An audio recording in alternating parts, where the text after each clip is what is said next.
Oke, Bismillahirrahmanirrahim. Assalamualaikum warahmatullahi wabarakatuh. Apakah suara saya terdengar? Ibu. Ibu. Oke. Jadi setelah break beberapa pekan, kita lanjut lagi untuk kelas data mining. Saya belum pernah masuk untuk materi, itu baru sekedar share materi dan diskusi via WhatsApp.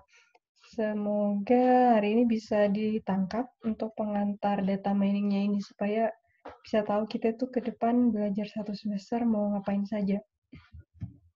Ini adalah outline dari pembelajarannya kita. Jadi kita mau tahu dulu apa itu data mining, konsep-konsepnya, terus nanti tujuannya dipakai nanti di mana. Kemudian setelah kita tahu konsep tentang data mining, kita akan bahas juga nanti prosesnya. Nah, apa saja tahap-tahapan yang dilakukan dalam proses data mining itu. Nah, di sini ada satu pertemuan khusus nanti juga tentang persiapan data. Kemarin beberapa pekan lalu kita sudah sama-sama berkelompok mengumpulkan data-datanya. Nanti data-data itu yang akan kita siapkan di proses persiapan data. Untuk tahapan selanjutnya yang klasifikasi, clustering, asosiasi, estimasi, sampai text mining, ini tahapan-tahapannya tidak dikerjakan keseluruhan dalam satu kelompok. Jadi misalnya, data yang kalian kumpulkan nanti per kelompok itu, dia cocoknya untuk kasus klasifikasi, berarti kelompok tersebut nanti akan membahas tentang algoritma klasifikasi. Jadi seperti itu. Jadi kita akan bagi per kelompok, kelompok mana nanti akan mengerjakan satu implementasi dari masing-masing algoritma ini. Seperti itu. Oke, kita lihat dulu. Ini untuk pretestnya yang kemarin, saya sudah cek juga beberapa jawabannya. Jadi kita sama-sama diskusi untuk hasilnya ini. Untuk pemanasan, coba silakan di-unmute mikrofonnya. Siapa yang mau jelaskan tentang perbedaan antara data, informasi, dan pengetahuan? Silakan.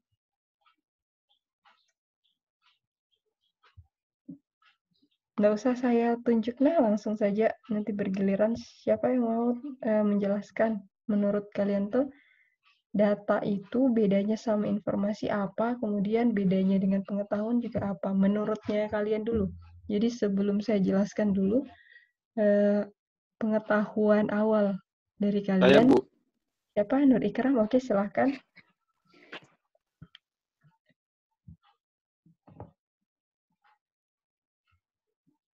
Silahkan Nur Ikram.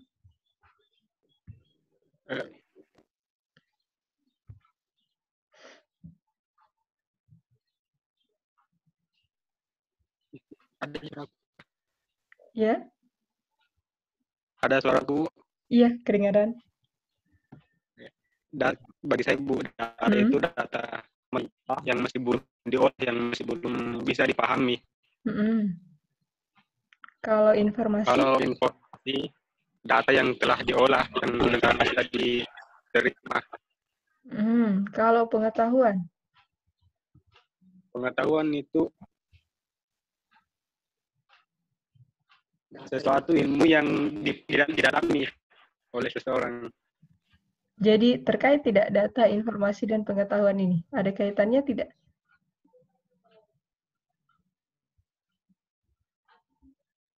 Ada, Bu. Kalau Ada. data kan data mentah. Sudah diolah menjadi informasi. Informasi itu didalami akan menjadi pengetahuan. Oke. Terima kasih Nur Ikram.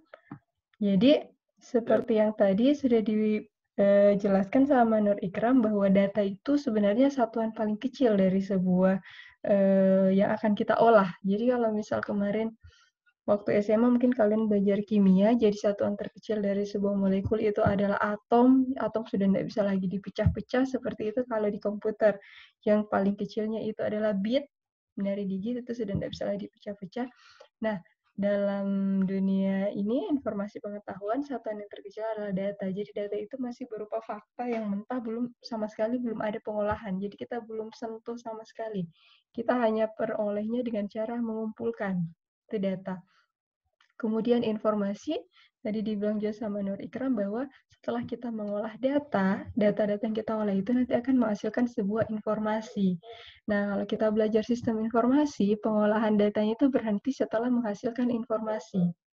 Udah, selesai di situ. Namun ketika di kelas data mining, pengolahan datanya tidak berhenti sampai di informasi saja, tapi kita harus olah lagi informasi tersebut sehingga menjadi sebuah pengetahuan. Nah, tadi sempat dibilang sama Nur Ikram ada kata mendalami. Nah, di situ nanti fungsinya data mining. Data mining kan kita mau menggali informasi dari sebuah data. Jadi menggali itu apa ya? Asosiasinya konotasinya bahwa mendalami sesuatu itu berarti yang dalam. Kita gali itu berarti ada sesuatu yang dalam. Datanya ada banyak, tumpukan datanya banyak, sehingga kita gali, kita dalami untuk memperoleh sebuah pengetahuan seperti itu. Nah, untuk yang poin kedua, apa yang Anda ketahui tentang data mining? Nah, kalau ini berarti tadi kita sudah bahas kalau dipisah-pisah sendiri, data tadi faktanya, data mentahnya, dan mining adalah sebuah proses penggalian. Jadi, data mining ini kita mau menggali dari tumpukan sekumpulan data yang besar untuk mendapatkan pengetahuan yang ada dalam data tersebut. Seperti itu. Kemudian, pemanfaatan dari data mining di berbagai bidang. Nah, kalau ini hampir semua bidang pasti pakai pemanfaatan data mining ini. Jadi misal nih, dikasih contoh, saya punya data pembayaran UKT mahasiswa misalnya. Nah, dari data tersebut saya tahu nanti setelah saya olah, saya peroleh informasi. Oh, sekian mahasiswa yang UKT-nya misal di atas 2 juta, seperti itu. Oh, sekian mahasiswa yang UKT-nya di bawah 1 juta, seperti itu. Jadi, informasi seperti itu yang didapat setelah mengolah data. Namun, ketika kita sudah main-main di data mining, saya nanti akan peroleh pengetahuan di dalamnya. Misalnya nih, oh kalau misalnya UKT-nya sekian, itu karena apa? Misalnya ada faktor-faktor yang pengaruhi yang dilihat misalnya pekerjaan orang tua, jumlah saudara, seperti itu. Jadi semua yang tidak bisa kita lihat secara langsung dalam kumpulan data, itu pengetahuannya. Nah, dari poin 1, 2, 3, coba sekarang kita lihat untuk yang poin 4-nya. Jadi pengetahuan atau pola apa yang bisa kita dapatkan dari data berikut. Ini ada datanya yang sudah dikasih, jadi ada NIM, ada gendernya, kemudian nilai asal sekolah, terus nilai-nilai tugasnya nih, bukan ya, IP semester 1, 2, 3, 4, kemudian nanti ada keterangan, apakah dia lulus tepat waktu atau tidak. Nah, yang pertanyaan nomor 4 ini tuh akan mencoba untuk meminta kalian untuk menganalisis kira-kira dari data ini kita bisa dapat pengetahuan apa. Coba yang mau jawab lagi silahkan di-unmute mikrofonnya. Silahkan, tolong jangan diam-diam lah, kita pakai Zoom biar aktif semua ini. Soalnya kalau di WA biasa diam-diam. Ayo silahkan di-unmute mikrofonnya untuk yang nomor 4. Siapa yang mau?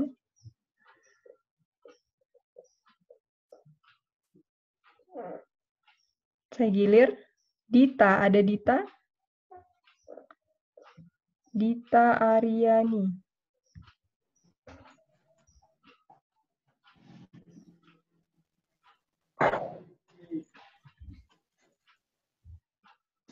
Dita, mana Dita?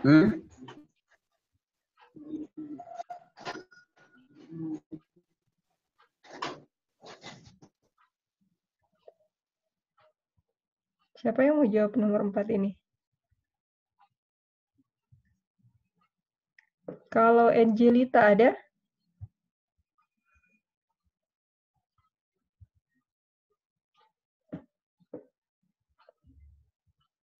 Halo, apakah suara saya terdengar, Angelita?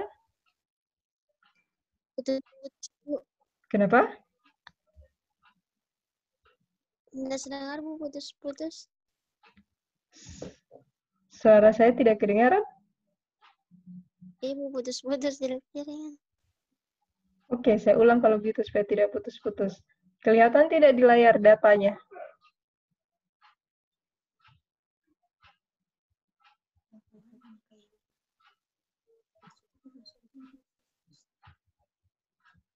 Angelita?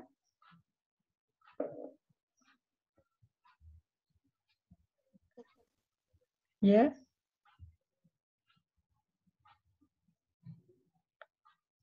Kalau Yusril, ada Yusril? Ini join semua terus menghilangkah atau langsung tidur?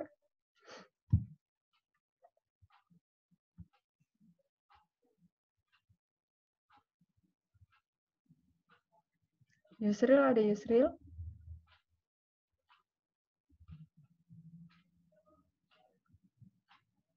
Evi Astuti. Mana nih orangnya? Ini satu kelas diam semua.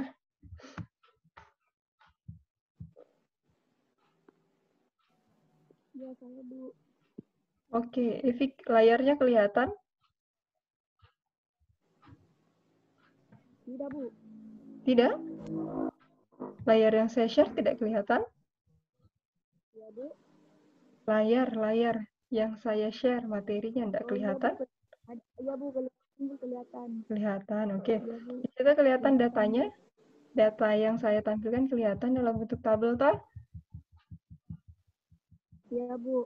Oke, di situ ada data NIM, ada gendernya, jenis kelaminnya, kemudian ada nilai UN-nya, terus asal sekolah, kemudian ada IP semester dari 1 sampai seterusnya, kemudian ada keterangan apakah dia lulus tepat waktu atau tidak. Jadi ini data mahasiswa. Nah, kalau menurut Evi, kira-kira pengetahuan apa nanti yang bisa diambil dari data ini kalau data ini sudah diolah? Kira-kira kita bisa tahu tentang apa dari data ini? Iya, Bu. Berdasarkan data tersebut, kita dapat mengetahui bahwa yang lulus tepat waktu itu rata-rata laki-laki, Bu. Oke. Apalagi?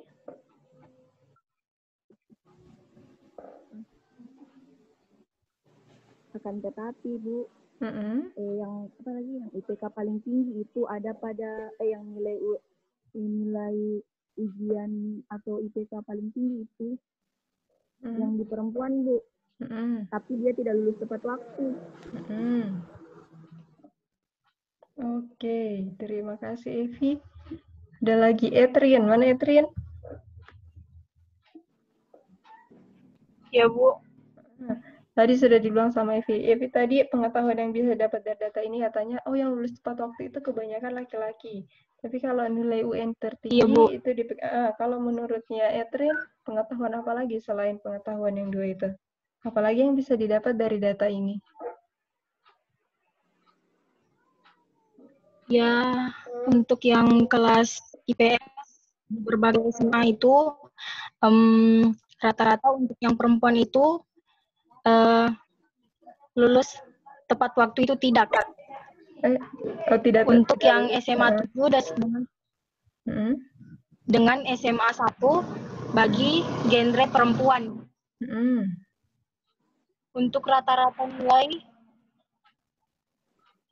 yang perempuan itu 4,0,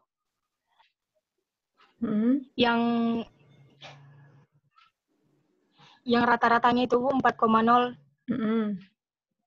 untuk yang genre perempuan. Yang perempuan, gender, misalnya jenis kelaminnya. Oke, terima kasih Etrin. Jadi dari data ini juga, jadi sebenarnya kalau dari pengetahuan itu kita maunya apa terserah kita, nanti tergantung nih, oh saya maunya nanti misalnya mau tahu apa hubungan antara jenis kelamin sama lulus tepat waktu. Nah, kita cari nanti metodenya yang bisa menggali, mining data tersebut. Jadi nanti gambaran ke depannya selama 1 semester itu yang mau kita lakukan. Nah, data-data yang kalian kumpulkan kemarin, diamati, dicermati, kira-kira saya mau tahu pengetahuan apa. Dan pastinya pengetahuan tersebut sebenarnya tidak bisa diperoleh hanya dengan dilihat. Jadi ada proses data miningnya. Misal tadi, oh ada nih pengetahuan ternyata yang lulus tepat waktu itu kebanyakan laki-laki. Nah, itu baru informasi sebenarnya. Karena saya masih bisa dapat nih dari data ini. Nah, pengetahuannya seperti apa? Pengetahuannya nanti saya mau tahu ada tidak hubungan antara jenis kelamin dengan ketepatan lulusnya. Seperti itu. Itu nanti yang mau diolah pakai algoritma data mining. Atau di sini lagi kalau kita lihat sekilas saja ternyata yang pernah mencapai IP semester 4,0, ternyata dia tidak lulus tepat waktu. Berarti kalau misalnya, saya mau mengambil sebuah hipotesis bahwa ketika seorang mahasiswa itu memperoleh IP semester yang sempurna 4,0, bisa jadi dia tidak lulus tepat waktu. Nah, itu hipotesisnya nanti mau dibuktikan pakai algoritma data mining. Betul tidak ada hubungannya IP 4,0 dengan lulus tepat waktu? Seperti itu. Atau misalnya, mau lihat lagi, apakah ada pengaruh antara asal sekolah dengan lulus tepat waktu? Nah, itu semua nanti jadi data-data yang kemarin sudah dikumpulkan per kelompok. Nanti silakan dianalisis, terus kalian pilah-pilah. Kira-kira nanti ini yang bisa kita olah itu apa? Seperti itu.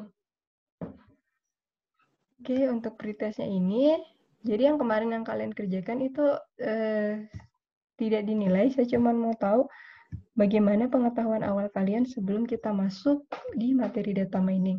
Oke, jadi simpulannya tadi dari pertanyaan-pertanyaan 1-4 yang perlu kita pegang ini. Bahwa awalnya nanti data diolah menjadi informasi, informasi ini nanti yang kita gali untuk menghasilkan pengetahuan. Oke, nah kita lihat dulu pengantarnya untuk data mining ini. Jadi katanya tuh kenapa ada nih data mining? Salah satu penyebabnya itu ini, manusia memproduksi data. Jadi kita tuh memproduksi data setiap hari, beragam, kemudian ukurannya sangat besar. Jumlahnya sangat banyak. Ini ada beberapa bidang, misal astronomi, bisnis, kedokteran, ekonomi, olahraga, cuaca, keuangan, finansial, dalam bidang akademik saja. Misal seperti kita ini lagi kuliah, data absen itu akan berkembang, akan nambah tiap hari, seperti itu. Kemudian, tadi kita produksi data, jadi setiap manusia memproduksi data. Nah, ada alasan kedua lagi, ada yang namanya pertumbuhan data. Sini bisa kita lihat, kalau di bidang astronomi, misal dikasih sampel di situ untuk Swan Digital Sky, jadi ada surveinya, bisa dilihat, ternyata ada peningkatan 140 terabyte dalam waktu 10 tahun. Seperti itu. Kemudian ada lagi untuk survei yang teleskop Large Synoptic di Chili tahun 2016, itu lebih besar lagi. Setiap 5 hari ada penambahan 140 terabyte. Nah, kalau tadi yang Swan Digital Sky itu 140 terabyte dalam 10 tahun. Kalau yang ini dalam 5 hari. Dalam 5 hari ada penambahan sebesar 140 terabyte. Nah, kemudian ada di bidang lainnya untuk biologi kedokteran misalnya, di sini dia sudah pakai satuan PB, petabyte yang lebih besar lagi dari terabyte. Kan kalau biasa tuh sekarang harddisk laptop tuh sudah main-main terabyte 1000 giga. Nah, kalau petabyte ini 10 pangkat 3 dari terabyte itu sendiri lagi. Jadi kalau tadi terabyte 1000 giga, berarti petabyte-nya itu 1 juta gigabyte, seperti itu. Jadi perkembangannya ini sangat besar. Ini di pojok kanan ada tabel untuk ukuran data.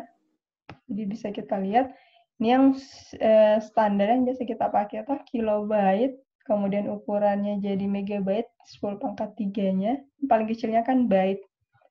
Kemudian gigabyte, terabyte, petabyte.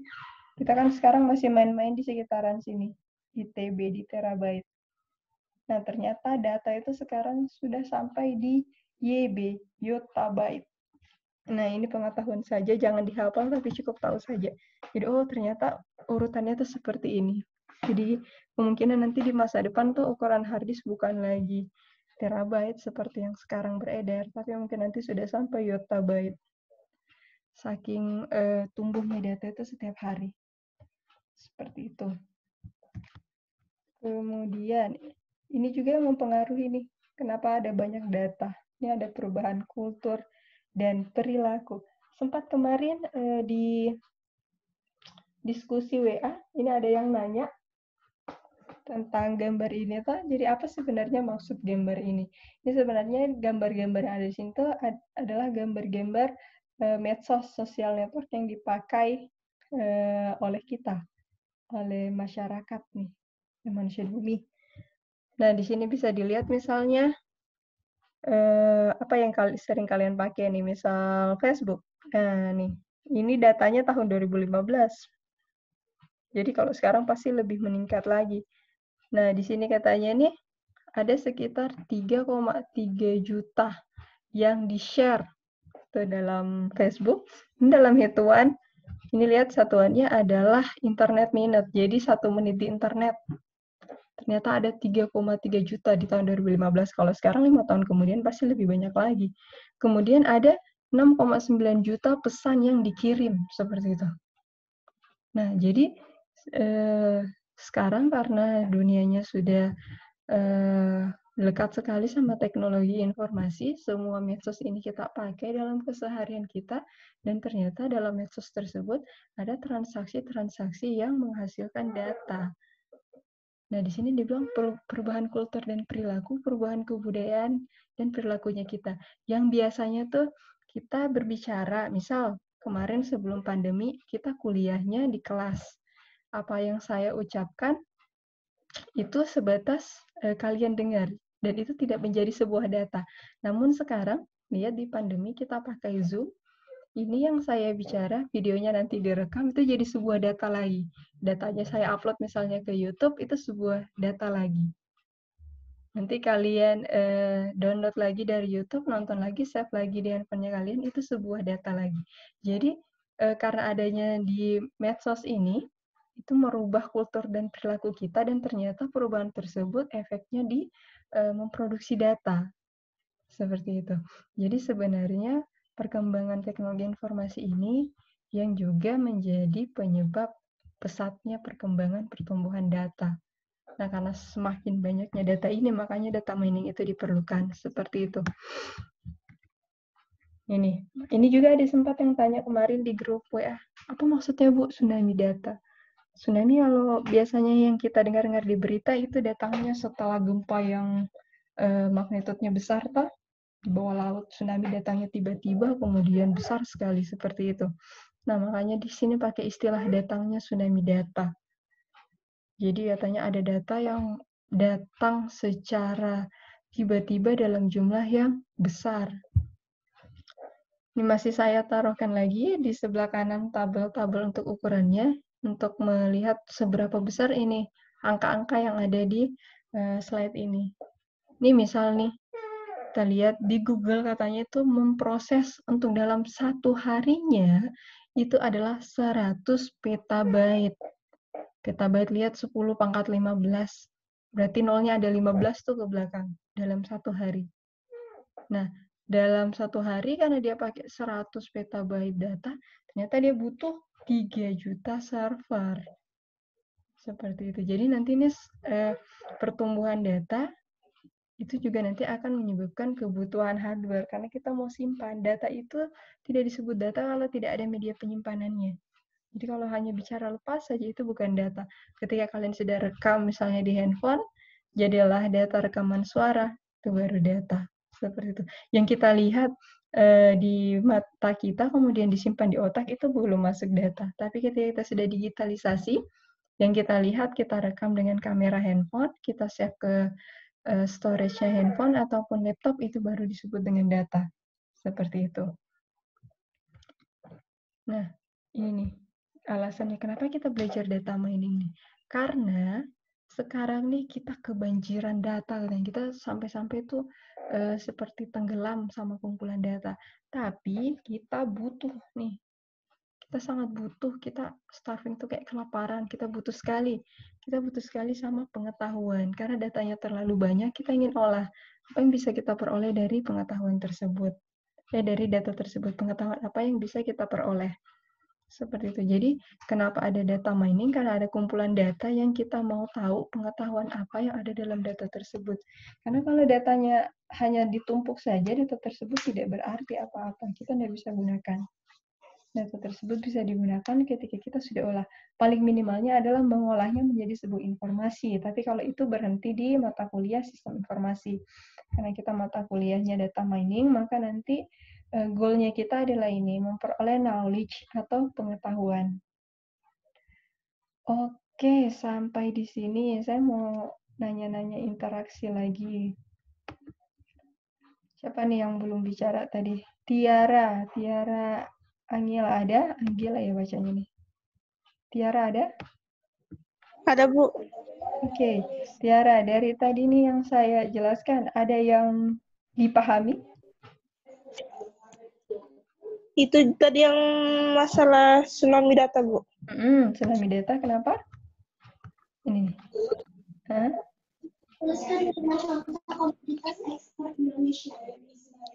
Kenapa tsunami data, Tiara?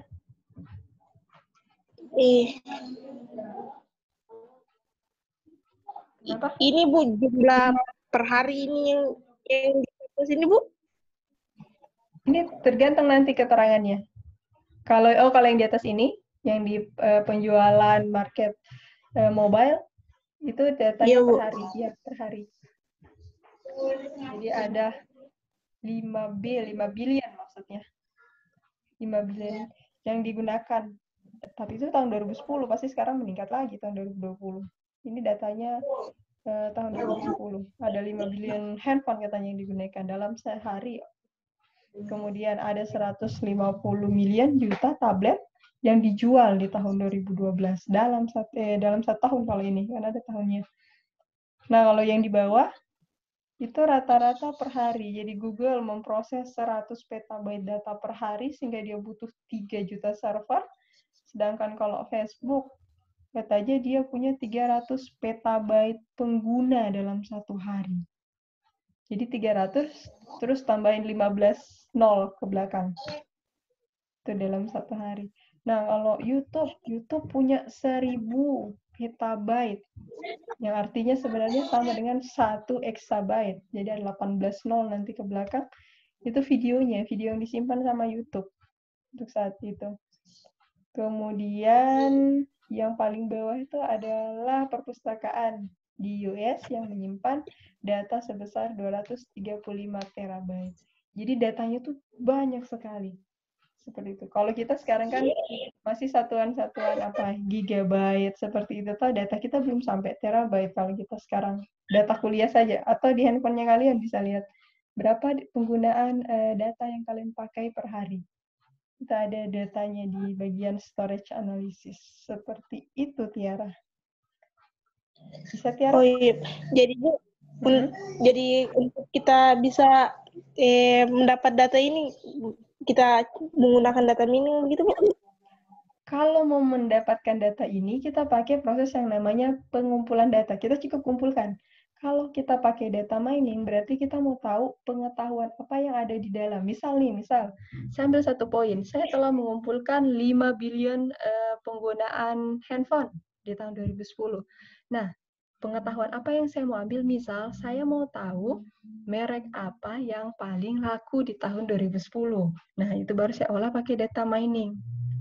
Atau saya mau tahu merek handphone apa yang paling laku dibeli oleh perempuan di usia 20-30 tahun misalnya. Nah, itu pengetahuan yang saya mau ambil. Bagaimana caranya saya dapat pengetahuan itu? Saya olah data kumpulan 5 juta tadi ini, 5 juta handphone ini, data-data penjualan handphone, lalu saya olah pakai data mining. Gitu, Tiara. Jadi kalau jumlah yang besar-besar ini, itu hanya sebuah data yang akan kita pakai, yang akan kita proses untuk di data mining. Gitu. Oh iya, Bu. Oke. Ada lagi ya, Husni Mubarak. Mana Husni? Husni.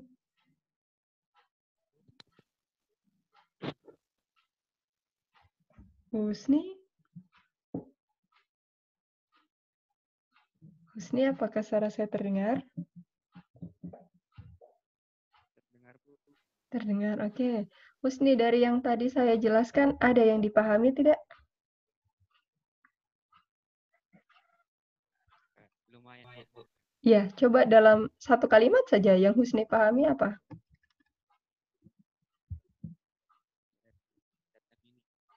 Ya, data mining apa? Itu satu kata tuh, data mining. Kenapa? Menggali data. Untuk apa kita gali data?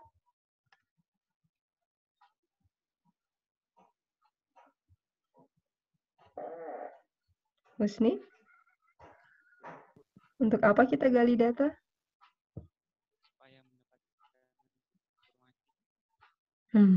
Informasi? Yakin Husni informasi?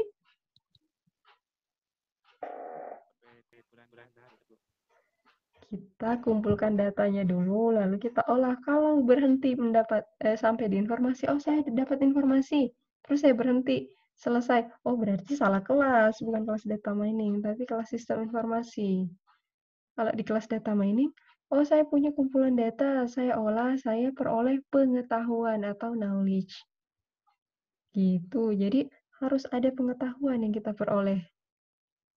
Nah, makanya nanti tuh tugas kelompoknya kalian, itu data-data yang dikumpulkan, kalian harus benar-benar bisa identifikasi, betulkah ini pengetahuan atau ini hanya sekedar informasi. Makanya di awal pretest tuh ada pertanyaan, apa bedanya data, informasi, dan pengetahuan? Kalian harus tangkap bedanya ketiga hal tersebut, karena yang mau kita goalkan nanti adalah kalian kumpulkan data, diolah pakai algoritma data mining, nanti hasil akhirnya adalah informasi. Jadi kalau misalnya nanti, oh sudah kerja kelompok, ternyata hasil akhirnya hanya berupa informasi bukan pengetahuan misalnya. Oh berarti belum sampai goalnya. Goalnya kita kan mau menghasilkan pengetahuan. Tidak berhenti di informasi saja. Seperti itu. Nanti tolong kalau ini sepanjang materi ada yang mau ditanyakan. Jadi biar tidak tersesat sampai ke belakang. Nanti jangan sampai kita sudah belajar algoritma, kalian belum paham sebenarnya data mining itu seperti apa. Jadi kalau misal tidak paham, belum paham, silahkan bertanya. Nah, ini kita mau bahas sekarang. Apa itu data mining? Kalau dari ilustrasinya bisa kalian lihat. Semua data-data ini nanti akan kita masukkan. Nah, ini mesinnya adalah mesin data mining. Nanti keluarannya berupa nanti teks ataupun data hasil mining. Tapi kalau untuk text mining, nanti kita lihat apakah sempat dibahas. Kalau tidak, kita cukup sampai di data mining. Nah, ini dari pengertiannya bisa dilihat. Untuk yang pertama, katanya data mining itu adalah disiplin ilmu yang mempelajari metode untuk mengekstrak pengetahuan atau menemukan pola dari suatu data yang besar. Coba lihat kata-kata yang diberi warna merah itu penting. Jadi ada metode. Jadi tidak serta-merta saya peroleh pengetahuan. Metodenya apa tidak tahu. Berarti bukan data mining. Nah, jadi ciri-cirinya ini. Ada nanti penggunaan metodenya. Terus kita mau ekstrak pengetahuan. Yang namanya ekstrak, kalau misalnya kayak jeruk, toh, kalian beli jeruk, terus mau minum ekstraknya. Berarti kan kalian peras. Dipotong, terus diperas seperti itu. Nah, data ini kita mau ekstrak. Jadi, kalau diekstrak itu berarti bukan sesuatu yang kita bisa lihat dengan mata. Jadi saya punya tabel, terus saya baca, oh itu pengetahuannya, bukan. Jadi harus ada proses dulu. Jadi pengetahuan ini sifatnya tidak kasat mata. Kita tidak bisa lihat secara langsung kalau hanya mengamati tabel. Jadi harus ada prosesnya dulu. Nah, di sini dikasih istilah lain lagi. Jadi kalau misalnya yang mau dicari itu adalah pengetahuan dan misal pengetahuannya bingung, pengetahuan itu seperti apa? Nah, ini ada istilah lainnya lagi, menemukan pola. Nah, jadi ketika kalian punya data, kalian temukan polanya di dalam, nah itu sebenarnya sudah bisa berupa pengetahuan juga. Misal, saya ini punya kumpulan data, tadi ya di awal saya bilangnya data UKT mahasiswa. Jadi nanti akan ada data NIM, nama, pekerjaan orang tua, kemudian jumlah saudara misal, kemudian berapa UKT-nya. Nah, nanti dari data-data tersebut, misal UKT-nya masih manual, masih ditentukan. Nah, saya mau temukan polanya. kira-kira bagaimana pola untuk menentukan UKT nanti mahasiswa baru untuk tahun depan. Nah, apakah nanti ada rumusnya, misalnya, oh kalau UKT-nya itu diperoleh dari berapa persen dari penghasilan orang tua, terus dikali dengan berapa persen jumlah saudara. Nah, itu pola. Jadi bisa menemukan pola ataupun kalian peroleh pengetahuan dari kumpulan data. Nah, datanya di sini lihat, datanya itu data yang besar, makanya kemarin saya minta minimal 100, seperti itu. Nah, lihat lagi untuk poin keduanya, ini proses ekstraksi dari data ke pengetahuan. Nah, coba lihat kalau data katanya adalah fakta yang terekam dan tidak membawa arti. Jadi ada kata kuncinya, faktanya itu harus terekam. Makanya kalau saya hanya bicara lepas saja, itu bukan data, bukan karena dia tidak terekam. Nanti ketika kalian sudah rekam pakai handphone, jadilah data digital. Atau yang kalian lihat nih pakai mata, jadi ada banyak data-data yang kalian baca, tapi kalian tidak rekam, berarti itu bukan data. Seperti itu. Tapi ketika kalian sudah rekam, minimal kalian tulis di buku, nah itu sudah jadi data. Jadi kalau untuk di data mining ini, proses pengumpulan datanya tidak mesti sebenarnya digital. Kalian bisa pakai manual. Bisa kalian tulis tangan.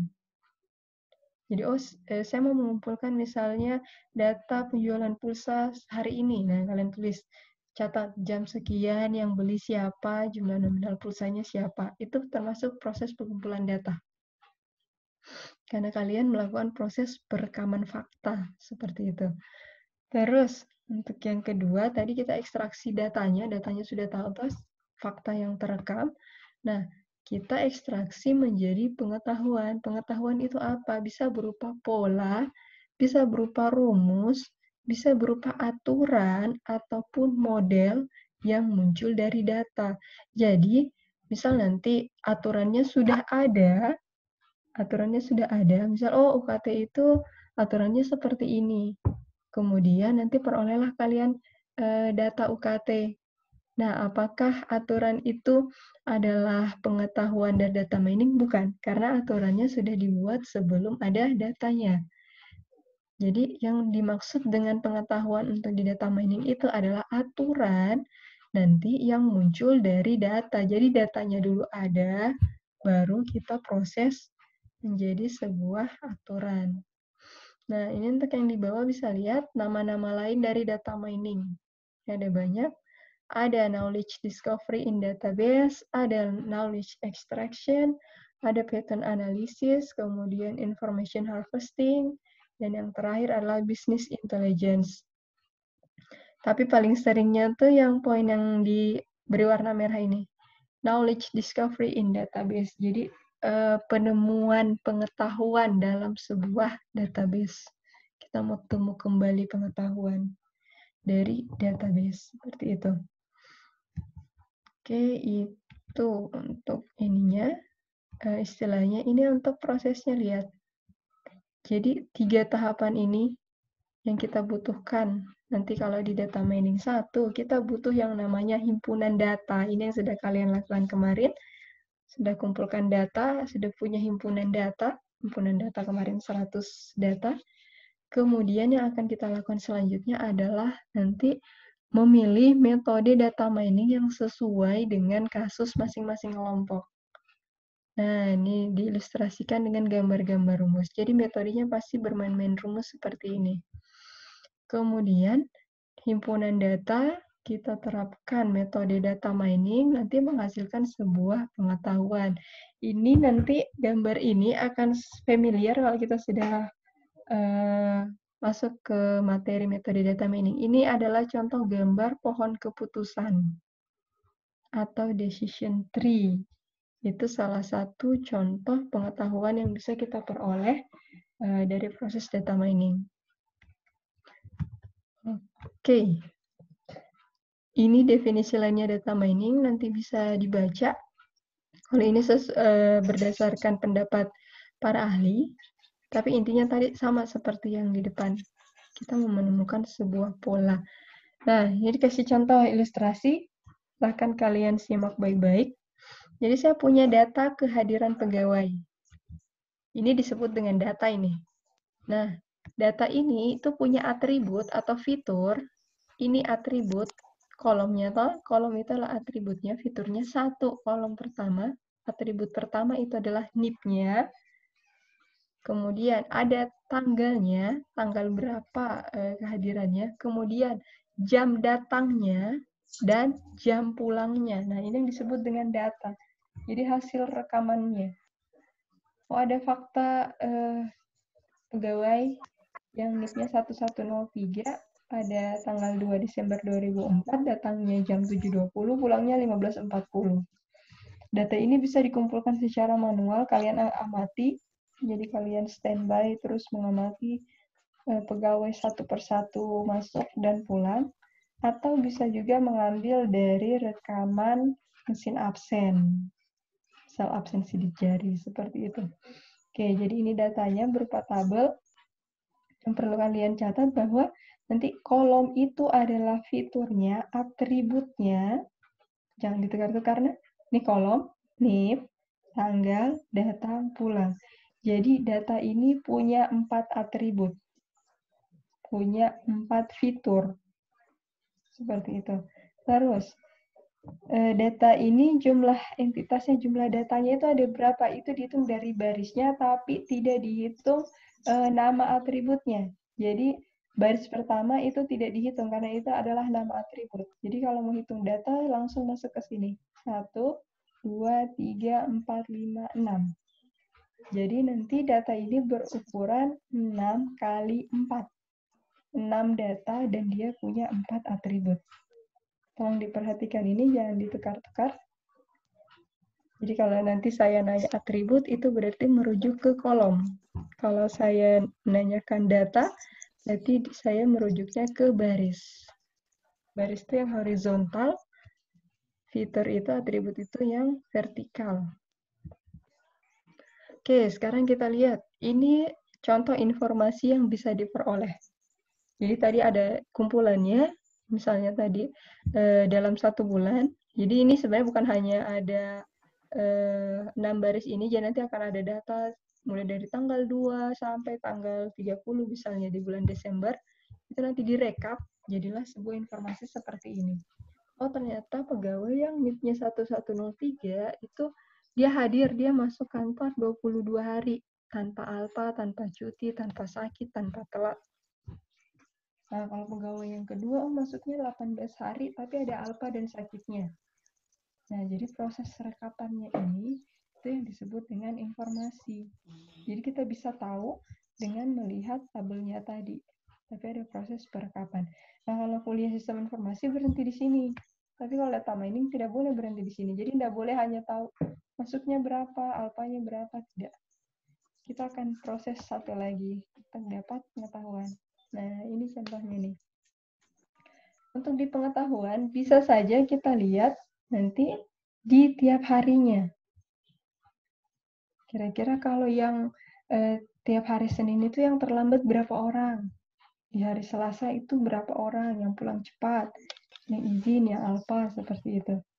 Nah, nanti kita mau lihat di hari-hari apa saja nih, banyak yang terlambat, banyak yang alpa, seperti itu. Nah, kita proses lagi. Misal nih, dilihat di hari Senin, kemudian di hari Jumat. Jadi di awal hari kerja dan di akhir kerja untuk menjelang weekend. Coba lihat. Ternyata di situ ada angka-angka yang tinggi. Dia berbeda dari Selasa, Rabu, dan Kamis. Di situ banyak yang terlambat. Ini lihat, Senin, Jumat. Kemudian, oh ada yang pulang cepat. Banyak pulang cepat kalau di hari Jumat ternyata. Terus, yang izin dan alpa juga lebih banyak di hari Senin dan di hari Jumat. Nah, dari data-data ini nanti diolah lagi. Tadi sudah peroleh, ternyata kita bisa buat sebuah kebijakan supaya misalnya tidak banyak yang telat. Mungkin kalau hari Senin itu banyak yang baru datang dari kampungnya misalnya. Jadi jam kerjanya dimulai jam 10 biar tidak banyak yang telat misal. Atau di hari Jumat kita akhirnya lebih cepat supaya jangan banyak yang bolos. Nah, ini terus ada lagi satu tambahan, karena kita perlambat jam masuknya, kita percepat jam pulangnya, nanti jam kerjanya itu kan berkurang. Nah, kita bisa tambahkan di Selasa, Rabu, Kamis. Nah, ini tujuannya di proses data mining tadi. Kita dapat pola seperti ini, itu bisa menghasilkan sebuah kebijakan. Nah, jadi ini salah satu tujuannya. Jadi, nanti data-data yang dikumpulkan per kelompok, kalian analisis, terus, oh kami ini mau dapatkan pengetahuan seperti ini. Kira-kira nanti dari pengetahuan tersebut bisa melahirkan aturan apa atau kebijakan apa.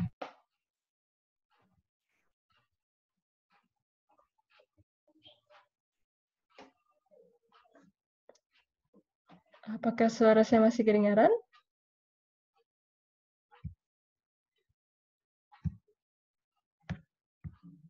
Halo?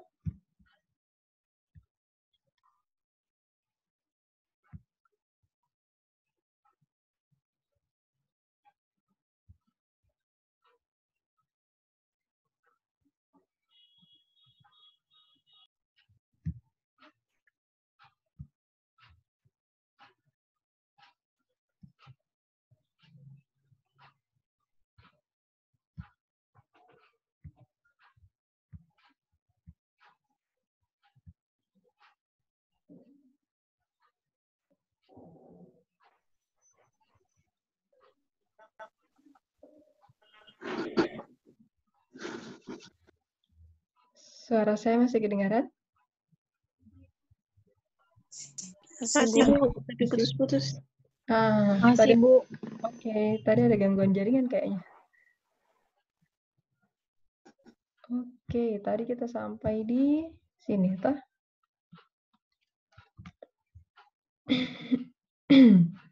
Jadi tadi setelah kita dapat pengetahuannya, kemudian dihasilkanlah kebijakan. Sebenarnya kalau kebijakan ini itu di luar dari data mining. Ini tujuan dari data mining, tapi ini bukan di ranah kita lagi. Jadi kalau misalnya kalian nanti datanya, oh saya data sekolah, saya peroleh pengetahuan seperti ini.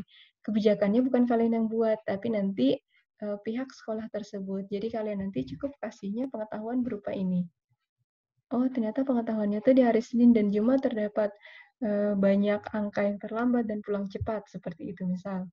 Nah, untuk persoalan kebijakan, itu kembalikan ke pihak yang bersangkutan. Jadi ini di luar kasus kita nanti, nah, itu dicatat. Oke, ini untuk bidang-bidang yang berhubungan dengan data mining. Ini bisa dilihat, ada machine learning, kemudian ada pattern recognition atau pengenalan pola, kemudian ada statistika, kemudian ada algoritma komputer, algoritma pemrograman, kemudian di sini ada database, kalian sudah belajar juga tentang database. Nah, yang ini ada tentang komputasi tinggi. Mungkin yang pernah dipelajari itu statistik, algoritma, dan database. Seperti itu. Kalau machine learning biasanya dibahas sedikit di AI untuk pengantarnya. Oke. Kali ini kan sudah ya. Tadi sudah dijawab di awal. Oke. Ini masalah-masalah yang akan kita hadapi kalau kita pelajari data mining. Coba lihat yang pertama tuh tremendous amount of data. Jadi di sini nih karena datanya itu jumlahnya sangat besar, nanti tantangannya kita adalah memilih algoritma yang bisa menghandle data tersebut. Tapi kalau di kelas ini insya Allah aman karena kita masih main-main di 100 data. Insya Allah semua algoritmanya masih bisa. Ini masih nyambung juga kalau high dimensionality, kalau yang di atas ini tadi berhubungan dengan jumlah barisnya. Nah, kalau yang poin kedua ini adalah jumlah kolomnya. Jadi ada banyak dimensinya, banyak fiturnya seperti itu. Bisa saja dari yang kita kemarin kan, berapa saya minta kemarin? Minimal 4 atau 5 toh. Nah, ini bisa jadi kalau nanti kita peroleh data yang fiturnya, kolomnya itu ada 10.000 misal. Kemudian kompleksitas datanya, pokoknya kalau yang masalah-masalah yang ini tuh 1, 2, 3 masih bisa kita ini karena datanya kita masih 100 jumlahnya. Mungkin yang bagian bawah nih yang akan kita hadapi nanti. Jadi aplikasinya yang canggih, aplikasi yang baru, yang terbaru sekarang. Nah, itu jadi salah satu tantangan karena aplikasi data mining ini biasanya akan diinstal di laptop. Jadi tantangan yang nanti bagi yang tidak punya laptop, kita cari solusinya, kira-kira mau menginstalnya di mana. Seperti itu, karena data mining tidak bisa kita hanya pakai kertas, terus kita menghitung-menghitung. Itu hanya proses pengumpulan data, bukan data mining. Atau misal, saya pakai Microsoft Excel, nah itu belum bisa juga, itu masih dalam tahap sistem informasi. Kalau data mining, kita butuh menerapkan metode. Nah, nanti tinggal kesepakatan di kelas, apakah kita mau ngoding, apa kita pakai tools jadi. Nah, ini penjelasan untuk sebuah himpunan data. Tadi itu saya singgung di awal, jadi kolom-kolom itu disebut dengan atribut atau fitur. Kemudian, nah ini ada satu karakteristik data, ada yang namanya label atau target, tapi tidak semua data punya ini. Nah, kalau misalnya yang tadi, data yang pretest, label atau targetnya itu adalah lulus tepat waktu atau tidak. Seperti itu. Dia cirinya biasa ditempatkan di paling akhir. Jadi misal kayak gini, ini gambar ini adalah ciri-ciri dari bunga. Kemudian misal kita lihat panjang sepalnya berapa, lebarnya berapa, terus petalnya, putiknya itu panjangnya berapa, lebarnya berapa. Oh, ternyata kalau ciri-ciri ini dia itu adalah bunga iris setosa misal. Seperti itu. Jadi gimana ya, kalau tadi lulus tepat waktu, IP-nya berarti ya, gendernya, kemudian nilai IP-nya berapa, kemudian keterangannya di sini lulus tepat waktu atau tidak. Nah, biasanya simpulan dari per baris, nah itu masuk di label atau kelas atau target. Coba nanti dilihat data per kelompoknya, apakah ada kelompok yang punya fitur ini, fitur kelas, label, atau target. Terus di sini ada lagi, kalau baris-baris tadi saya simpelnya bilangnya data, ini ada beberapa istilah lainnya selain data, dia bisa disebut juga dengan record, object, sampel, ataupun tuple. Nah, biasanya kita sebutnya data. Kemudian, ini ada dua jenis data juga, ada yang disebut dengan nominal. Nominal, ini berupa huruf-huruf nih kayak gini, yang tidak bisa dibagi kali kurang. Kemudian ada yang tipenya numerik atau angka, seperti ini, yang bisa dikali bagi kurang tambah. Oke, ini lebih jauh mengenai atribut. Jadi kalau kita punya sebuah data, itu diperoleh dengan dua cara. Diukur ataupun dihitung. Nah, kalau diukur, itu ada dua jenisnya, ada rasio, ada interval.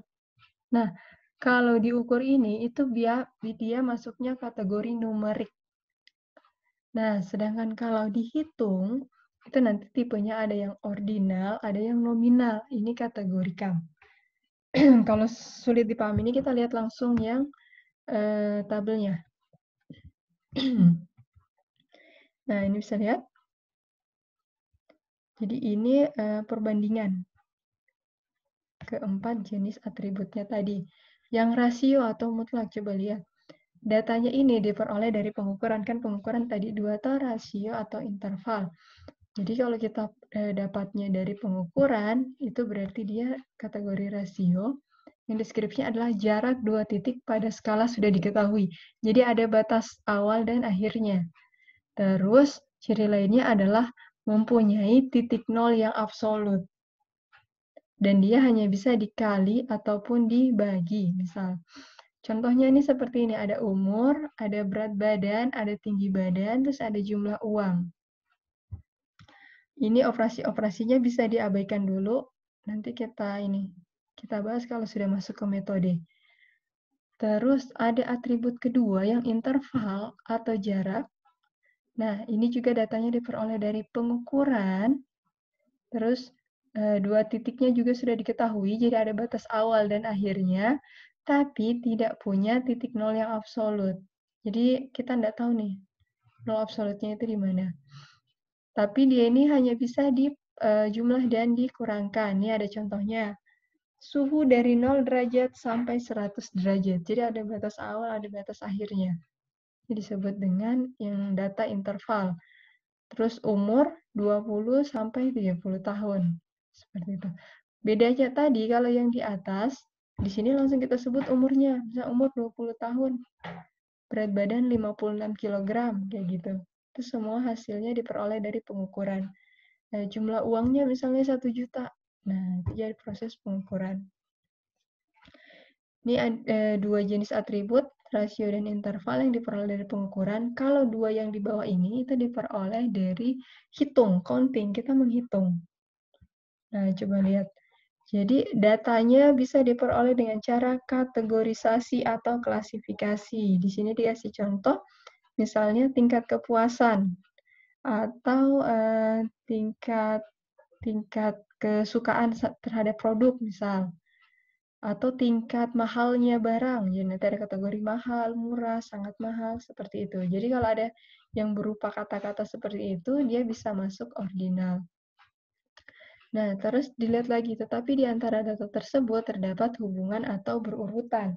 Jadi antara puas, sedang, dan tidak puas itu ada hubungannya, ada urutannya. Jadi puas dulu, kemudian sedang, dan paling bawah tidak puas. Jadi kalau misalnya lagi saya bilang mahal, sangat mahal, terus murah, berarti kan murah ada di paling bawah, terus mahal di tengah, dan sangat mahal paling atas. Jadi ada hubungan seperti ini, itu masuk ordinal atau peringkat. Nah, kalau yang nominal atau label, ini caranya kategorisasi klasifikasi juga, tapi objeknya itu berbeda, jadi tidak ada hubungan. Kita tidak bisa urutkan. Misal contohnya kode pos. Jadi tidak berarti misal saya punya kode pos 123, terus sebelah sana punya kode pos 234, itu tidak bisa dibilang kode pos 234 lebih besar dari 123, karena mereka objek yang berbeda. Atau jenis kelamin, perempuan dan laki-laki. Ini tidak bisa juga ada urutannya, misalnya laki-laki dulu, baru perempuan dulu, tidak. Terus nomor ID karyawan, terus nama kota. Jadi data-data yang berupa kata-kata, jadi bukan angka, itu bisa masuk ordinal atau nominal. Cuman ketika dia punya peringkat, dia ada urutannya, berarti dia masuk ordinal. Tapi kalau dia berdiri sendiri, karena dia merupakan objek yang berbeda, berarti dia masuk nominal. Kalau misalnya data yang kalian peroleh itu berupa angka, itu berarti masuknya kalau bukan rasio, interval. Nah, tapi nanti lihat lagi, ketika dia nanti angkanya itu hanya 1, misal umur 30, oh dia berarti masuknya ke rasio. Tapi kalau saya bilang umurnya 20 sampai 30 tahun, berarti dia masuknya interval. Nah, yang ini saya mau tes pahamnya ini dengan mengecek di tugas kelompoknya kalian. Jadi untuk hari ini sampai sini dulu. Jadi untuk latihannya nanti, yang tabel ini, jadi kita punya 4 jenis atribut. Nanti saya minta per orang, nanti dalam satu kelompok, langsung saja dijawab sekarang. Ada kolom chatnya masing-masing di situ, toh? Jadi kalian masih ingat kemarin, oh kelompok saya datanya ini, silahkan dibuka kembali datanya. Terus kalian tulis nanti di kolom chat, misalnya kalian punya ada 4 atribut. Nah, kalian jelaskan satu-satu. Atribut 1, misal nama. Nama itu masuk atribut yang mana? Apakah dia ordinal, nominal, interval, ataupun rasio. Waktunya saya kasih waktu 15 menit. Silahkan kalian tulis di kolom chat. Untuk absennya saya ambil dari isian ini juga. Jadi tolong mengisi semua. Kalau ada yang ingin ditanyakan, misal kurang paham, silahkan ditanyakan.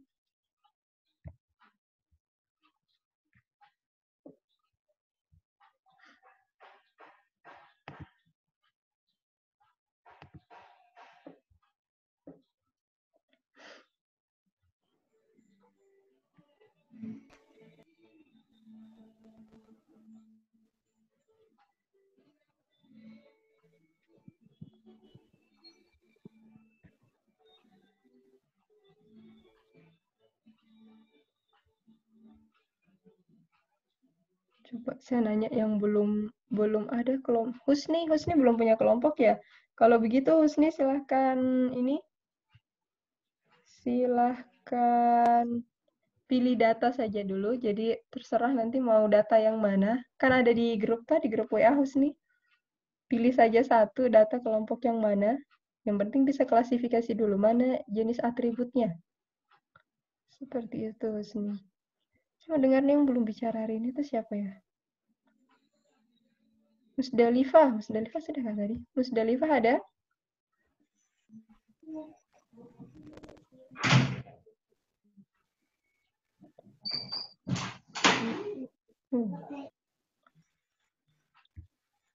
Musdalifah?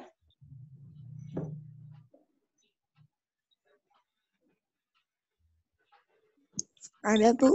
Ada. Musdalifah paham sama yang saya kasih latihannya? Paham?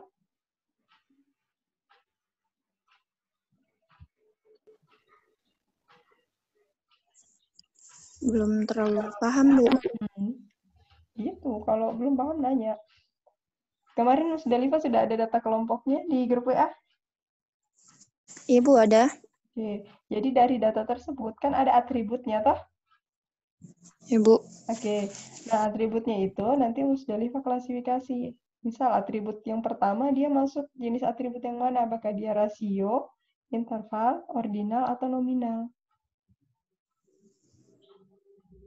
Jadi kalau misalnya nanti Musdalifah kelompoknya itu data kelompoknya ada 4 atribut, berarti nanti silakan tulis di kolom chat atribut pertama, misal nama. Oh, atribut nama itu masuk ordinal, misal. Terus atribut kedua umur. Umur misal masuk nominal. Jadi nanti silakan tulis di kolom chatnya. Iya, Bu.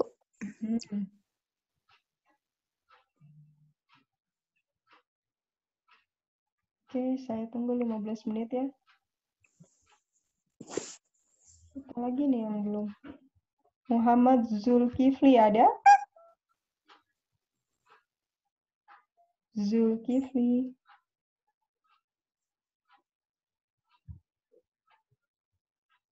Muhammad Zulkifli.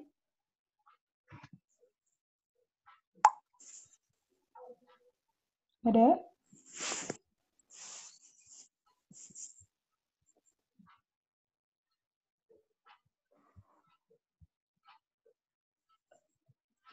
Romi Paseba, ada Romi?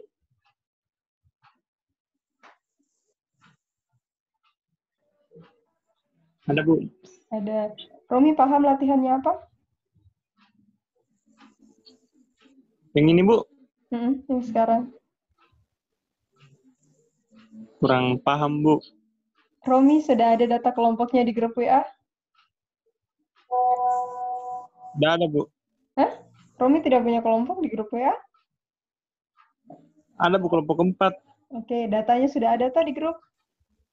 Ya, Bu. Oke, data tersebut nanti dicek atributnya ada berapa.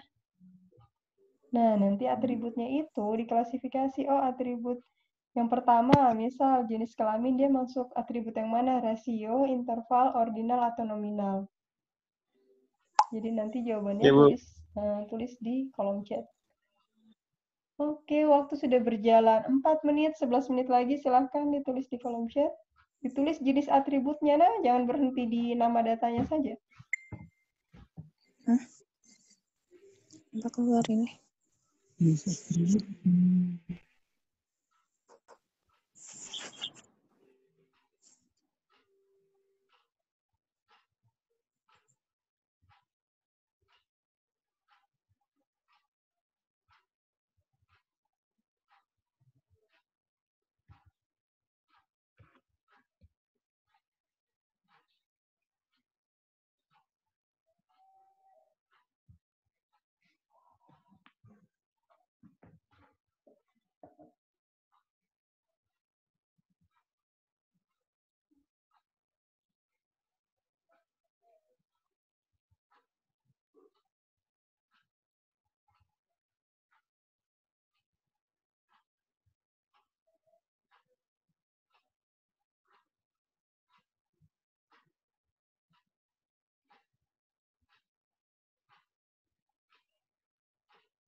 Oke, untuk yang jaringannya hilang-hilang, misal keluar masuk Zoom, terus nggak bisa masuk, tulis di kolom chat, bisa tulis di grup WA saja jawabannya. Jadi data kelompoknya data apa, terus atributnya apa saja, terus diklasifikasi. Atribut tersebut jenisnya jenis apa? Rasio, interval, ordinal, atau nominal.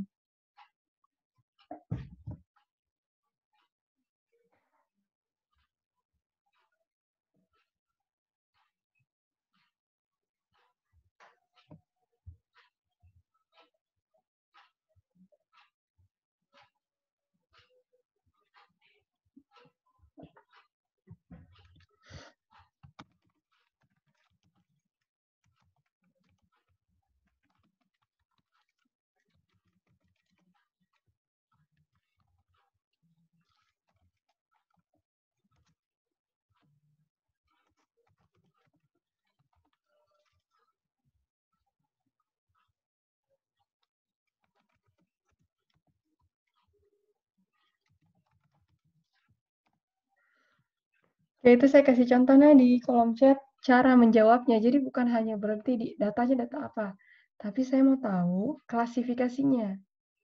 Oh, datanya data ini, atributnya apa saja? Hari dan suhu.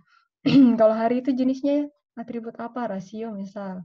Kalau suhu atribut apa? Ordinal misal. Silakan 10 menit lagi.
Oke, baru Evi yang sudah menjawab, yang lain silahkan 5 menit lagi.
Oke, Angelita juga sudah.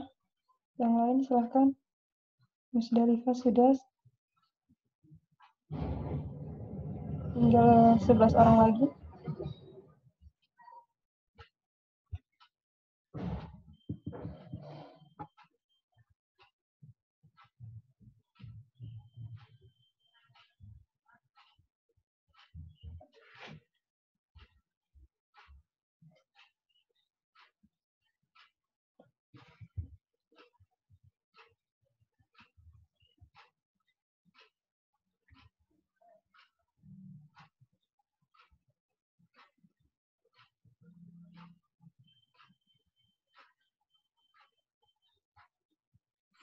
Bu, Ya. dapat Kenapa?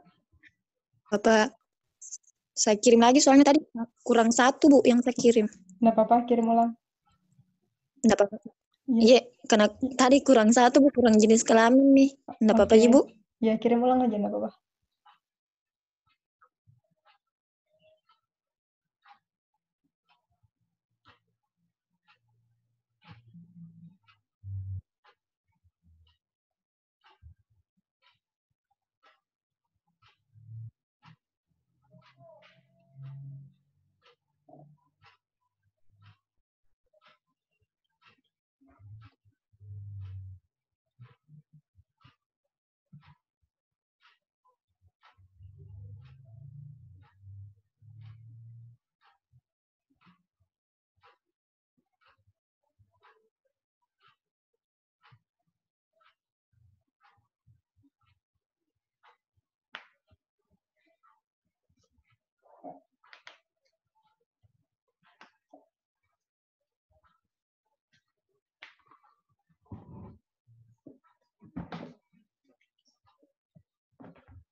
Bu.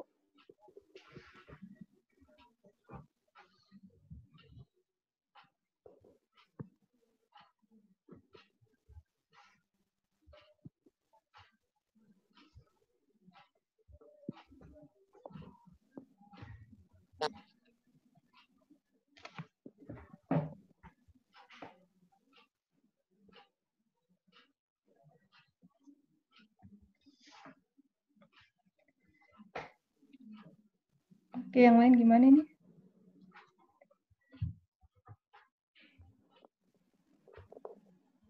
Ini Bu, semua anggota kelompok atau cukup ada perwakilan salah satunya? Orang, biar saya tahu, paham tidak? Per orang, bukan per kelompok. Kan bisa jadi hasil ini klasifikasinya beda toh. Menurut Evi mungkin rasio kalau nama, menurut temannya bisa jadi nama itu interval misalnya. Kayak gitu.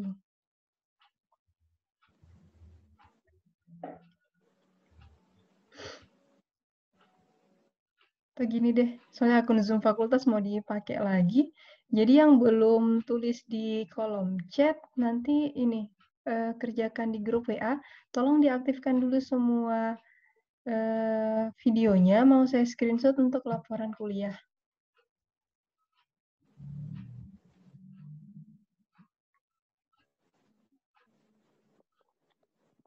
Ayo, biar saya absen. Nanti absennya berdasarkan ini saja. Belum ada yang keluar kan? Silahkan diaktifkan videonya masing-masing, lalu saya screenshot.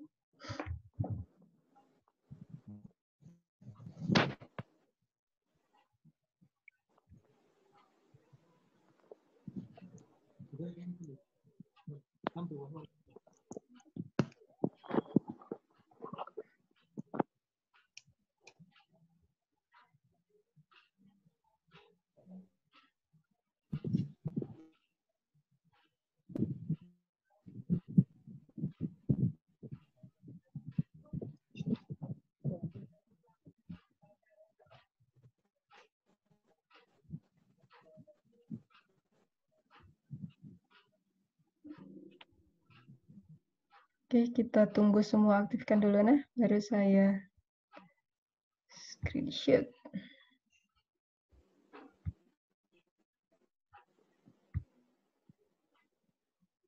Wah, kok ada background-nya ya?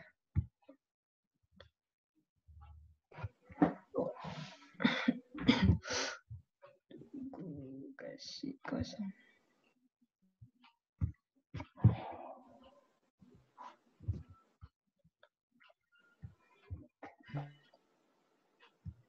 Oke, yang lain Zul siapa nih? Zulkifli ya tadi tuh. Biar kita absen dulu, nanti lanjut di ini. Lanjut di grup WA. Ya, silakan diaktifkan kameranya, nanti saya screenshot.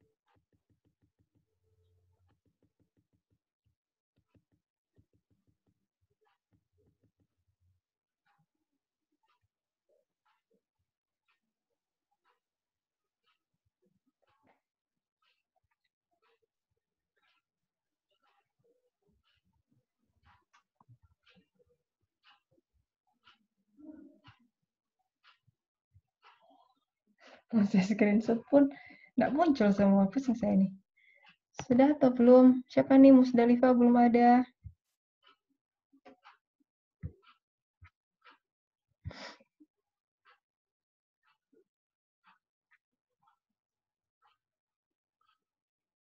Oke deh, yang penting sudah belum.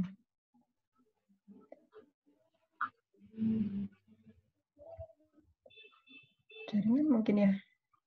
Oke deh, yang penting namanya muncul, saya screenshot dulu nah.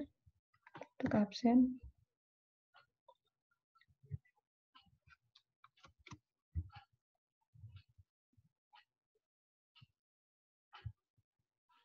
Oke, nanti saya tunggu ini di grup saja nah, untuk jawaban latihannya bagi yang belum kerjakan tadi di kolom chat. Cukup sekian untuk hari ini. Sampai ketemu pekan depan insya Allah. Assalamualaikum warahmatullahi wabarakatuh.